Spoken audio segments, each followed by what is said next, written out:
ओम नमः शिवाय गुरवे सच्चिदानंदमूर्तये निष्प्रपंचाय शांताय निरालंबाय तेजसे। हरिओम प्रभु जी। आज के इस प्रश्न परिषद में आप सबका स्वागत है। आज का प्रश्न गोंडल से सोनल पटेल जी का है। बहुत ऊंचा प्रश्न है, ऊंची बात पूछी है उन्होंने। जरा ध्यान से समझने का प्रयत्न करना और इसके ऊपर थोड़ा चिंतन भी हो सके तो करना, तभी ये बातें समझ में आएगी। आपने पूछा है कि परमात्मा को खंड रूप में देखना सबसे बड़ी हिंसा कैसे है, मतलब कि सबसे बड़ी हिंसा है। और आगे लिखा है कि इस दृष्टि से तो हम बहुत बड़े हिंसक हैं, कृपया मेरी सहायता करें। तो मूल प्रश्न ये है कि परमात्मा को खंड रूप में देखना सबसे बड़ी हिंसा कैसे है। देखो प्रभु जी, हिंसा, स्थूल हिंसा को भी अगर हम देखें तो भी उसका मतलब ये होता है किसी को काटना पीटना, सजीव को या चेतन को काट पीट देना, इसी का नाम हिंसा है। किसी को काट देना या किसी को पीट देना, इसका नाम हिंसा है। तो परमात्मा को खंड रूप में देखना माने काट देना। क्यों? क्योंकि परमात्मा तो अखंड है। अखंड का नाम ही परम आत्मा है, परम का नाम ही अखंड है, अनंत है। और उसको हमने अनंत को शांत कर दिया, असीम को सीमित कर दिया, और जो अखंड है उसको खंड खंड रूप में कर दिया। तो ये हमने काट तो दिया ही। जो अमर्याद है, अपरिछिन्न है, उसको परिछिन्न कर दिया। इस रूप में देखना ये तो सबसे बड़ी हिंसा है, वास्तव में हिंसा है। क्योंकि परमात्मा ने हमारे उपनिषदों ने कहा है कि सदैव सौम्य इदम अग्र आसीत एकमेवा द्वितीयम। हे सौम्य, सदैव एकमात्र सत्य परमात्मा ही था। और कैसा था? एक ही एक था, जिसमें कोई दूसरा ना हो। सदैव सौम्य इदम अग्र आसीत, सबसे पहले एक परमात्मा ही था। एकम एव अद्वितीयम, एक और अद्वितीय था। एक और अद्वितीय का मतलब क्या है कि जिसमें कोई दूसरा न हो, ऐसा एक था। और इसका एक अर्थ महात्मा लोग ये भी लगाते हैं कि उसमें कोई भेद नहीं था, स्वगत भेद भी नहीं था और परगत भेद भी नहीं था, कोई भेद नहीं था। जैसे समझो कि एक गाय है और एक मनुष्य है, तो उसमें दोनों में भेद है। लेकिन एक वृक्ष है तो उसमें भी अपने अंतर्गत भी भेद होते हैं। जैसे उसका तना है, उसकी डाली है, उसके पत्ते हैं, सब में एक दूसरे से भिन्न है। तो परमात्मा में ये ऐसा स्वगत भेद भी नहीं है, इसलिए हम उसको एक रस कहते हैं। एक समान ही है, एक रस, अखंड आनंद स्वरूप परमात्मा है। अब उसमें अगर भेद हम करते हैं या तो उसमें हम विभाग करते हैं, उसमें हम खंड करते हैं, तो हमने उसको काट दिया, माने कि हिंसा कर दी। सबसे बड़ी हिंसा हो गई, क्योंकि परमात्मा से तो बड़ा कोई नहीं। सबसे बड़े आदमी को काटो तो सबसे बड़ी हिंसा। जैसे समझो कि हमारे 4 वर्ण है, उसमें शास्त्र में ऐसा कहा गया है, माना जाता है कि ब्राह्मण सबसे उत्कृष्ट वर्ण माना जाता है। ब्राह्मण माने जो ब्रह्म का परिशीलन करे, जो ब्रह्म को जानने के लिए उसके पीछे पड़ा रहे, साधना करता रहे, उसको ब्राह्मण कहेंगे। जन्म से तो है, लेकिन कर्म से भी कोई ब्राह्मण है और उसकी हिंसा अगर करेंगे तो ब्रह्म हत्या का पाप लगता है। ये सबसे बड़ा पाप होता है, ब्रह्म हत्या। तो स्वयं ब्रह्म को काट देना, परमात्मा को काट देना, तो उससे बड़ी और हिंसा क्या होगी। उसको काट पीट दिया हमने टुकड़े कर दिए, उसको खंड खंड रूप में देखा। काट तो नहीं सकते, मतलब हमने उसको खंड रूप में स्वीकार कर लिया, मान लिया, इसी का नाम है काट देना। तो ये तो सबसे बड़ी हिंसा हो गई। और हिंसा पाप कर्म है, और पाप कर्म का फल क्या है? दुख। तो जब भी हमारे जीवन में कोई दुख आता है ना, तब हम कहते करे हमने तो इस जीवन में कभी चींटी भी नहीं मारी, किसी को हर्ट भी नहीं किया, हमने कोई गलत काम नहीं किया, हमने ऐसा कौन सा पाप कर दिया जो ये दुख हमारे पल्ले पड़ गए। तो जब कर रहे होते हैं ना, तब हमें पता नहीं होता है कि हम क्या कर रहे हैं। हम परमात्मा को जैसे समझो कि हमने एक मूर्ति लाकर अपने मंदिर में रख दी। कृष्ण कन्हैया की मूर्ति, त्रिभंगी मूर्ति है, बंसी बजा रहा है, बंसीधर की मूर्ति हमने लाकर रखी और हम डेली उसकी पूजा करने लगे और मानने लगे कि ये हमारे लाला जी है, ये हमारे कृष्ण कन्हैया है, ये किशोर जी है। इसमें कोई गलत नहीं है, आप सही मान रहे हैं, यह कृष्ण है, इसमें कोई लेश मात्र भी गलत नहीं है।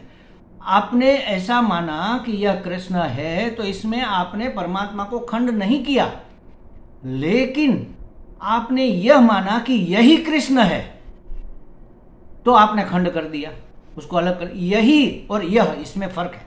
यह कृष्ण है ठीक है, और यही कृष्ण है यह गलत है। यही कृष्ण है और ये जो पतीला है वह कृष्ण नहीं है, यहां गलती है।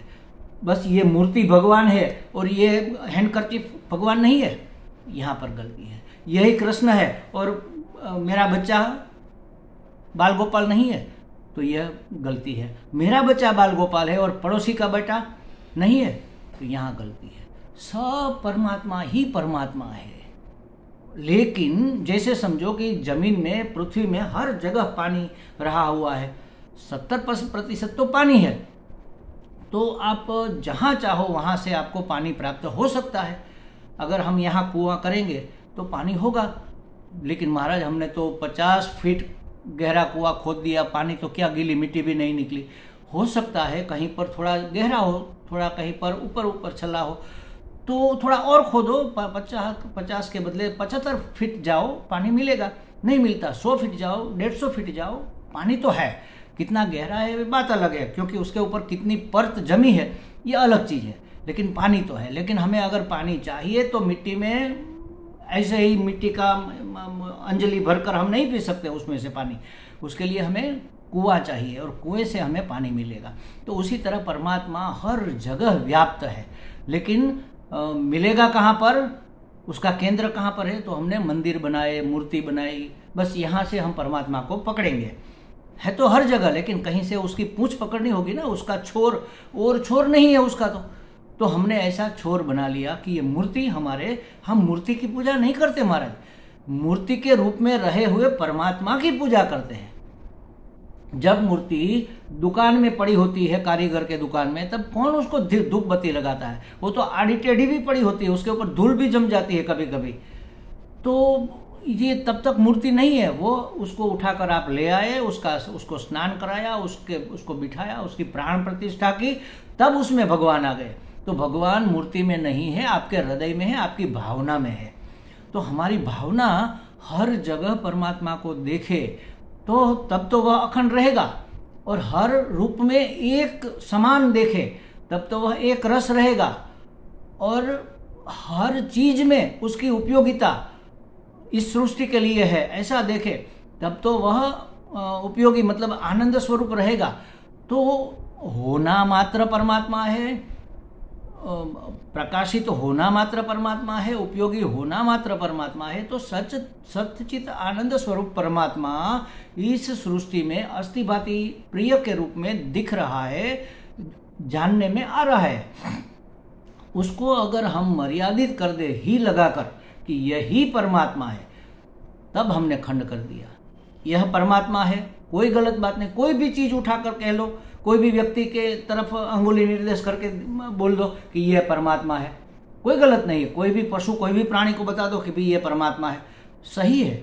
लेकिन यही परमात्मा है, वो आपकी भावना है, लेकिन मानना चाहिए कि हर जगह है, लेकिन मेरे परमात्मा यहाँ से मुझे प्राप्त होंगे, ये बात अलग है। तो इसलिए शास्त्र में कहा है कि परमात्मा अखंड एक रस आनंद स्वरूप परमात्मा को खंड खंड में देखना सबसे बड़ी हिंसा है, क्योंकि हमने उसको काट दिया, काट पीट दिया। तो ये तो सबसे बड़ी हिंसा हो गई भाई। जो अखंड है उसको खंडित बताना। जो पीएचडी डिलीट किया हुआ मेरा मित्र अगर कोई आए और मैं गांव का गंवार आदमी हूं और ग्राम सभा में मैं उसका परिचय देता हूं कि ये मेरा मित्र बहुत पढ़ा है, आपको पता नहीं होगा, ये अखबार भी पढ़ लेता है, कड़ कड़ कड़ कड़ करके पढ़ लेता है, कोई भी अक्षर पढ़ लेता है, तो ये उसका सम्मान हुआ या अपमान हुआ? हम मानते हैं कि हमने उसका सम्मान किया। वो पीएचडी वो तो डिलीट है। पढ़ना तो ये तो तीसरी चौथी कक्षा की बात है, पहली कक्षा की बात है। ये तो बहुत आगे निकला हुआ है, लेकिन हमें पता नहीं है, इसलिए हम मानते हैं कि हम उसकी प्रशंसा कर रहे हैं, लेकिन ये हो रहा है उसका अपमान। उसी तरह भगवान तो इतने अच्छे हैं, इतने भोले हैं, इतने करुणावान है कि वह हमारी गलती को नज़रअंदाज करते हैं, तो फिर भी वो क्षमा करते जाते हैं। लेकिन ये है तो सबसे बड़ी हिंसा। इसलिए हमें चाहिए कि हर चीज़ में परमात्मा देखें, और हम जहाँ परमात्मा मानते हैं वहीं पर है ऐसा विचार छोड़ दें। वह परमात्मा है, हमारी मूर्ति में, हमारी छवि में, हमारे मंदिर में परमात्मा है, नहीं है ऐसा नहीं है, लेकिन हर जगह परमात्मा है। लेकिन हमें यहाँ ज़्यादा दिखता है तो हम यहीं पर जुड़े रहेंगे, कोई बात नहीं। भगवान ने विभूति दर्शन में 10वें अध्याय में कहा है, गीता जी में, कि हर जगह मुझे देखो, लेकिन अगर तुम नहीं देख सकते हो तो मैं मोटी मोटी चीज़ बता देता हूँ जो तुम्हारे लिए पवित्र और उपयोगी मानी हुई है, उसमें तुम्हें परमात्मा दिखेगा। पिप्पल के वृक्ष में परमात्मा देखो, गंगा जी में परमात्मा देखो, हिमालय में परमात्मा, ये मेरी विभूति है। तो इस तरह से जहाँ हमें भगवान की विभूति, भगवान का ऐश्वर्य, भगवान का सौंदर्य, भगवान की विशेषता, भगवान की प्रभुता की झलक दिख जाए, वहाँ से हम उसको पकड़ सकते हैं। तो ये कोई गलत बात नहीं है कि भगवान हमारी मूर्ति में है, ऐसा मानना कोई गलत नहीं है, हर जगह है तो मूर्ति में भी है। तो इसलिए, लेकिन हमें यह नहीं मानना चाहिए कि यहीं पर परमात्मा, यही परमात्मा है। हर जगह परमात्मा है, लेकिन मेरे लिए यह परमात्मा है, मुझे उसको प्राप्त करने के लिए इस रास्ते पर से जाना है। तो इसलिए कहा कि परमात्मा को खंड रूप में देखना सबसे बड़ी हिंसा है। और इस दृष्टि से तो हम सब हिंसक ही है, क्योंकि हम लिमिट में मानते हैं बस हमारे मंदिर में है वही हमारे परमात्मा, बाकी सब परमात्मा नहीं। तो हमने परमात्मा के परमात्मापन का इनकार कर दिया, सच्चिदानंद स्वरूप का हमने इनकार कर दिया, तो ये सबसे बड़ी हिंसा हो गई। तो आपने कहा है मेरी सहायता कीजिए, तो यही हमें स्वयं अपनी सहायता करनी है, खुद को हमें अपना उद्धार करना है। धीरे धीरे धीरे हमारी दृष्टि विशाल होती जाए, हमारी बुद्धि ये स्वीकार कर ले कि हर जगह परमात्मा है। धीरे धीरे बार बार अभ्यास करने से मन में एक बात स्पष्ट बैठ जाएगी कि हर जगह परमात्मा है। फिर ये परोक्ष ज्ञान हो गया, फिर कोई सद्गुरु का सहारा मिलेगा तो यह ज्ञान अपरोक्ष होने में कोई देर नहीं लगती। तब हम समग्र सृष्टि को परमात्मा रूप देख सकते हैं। सकल संसार परमात्मामय है। जब सब हृदय में राम बैठे हैं तो हम किसका इनकार करें, किसका अनादर करें? हमें लगता है सोनल जी को कुछ स्पष्टता हो गई होगी। हरि ओम।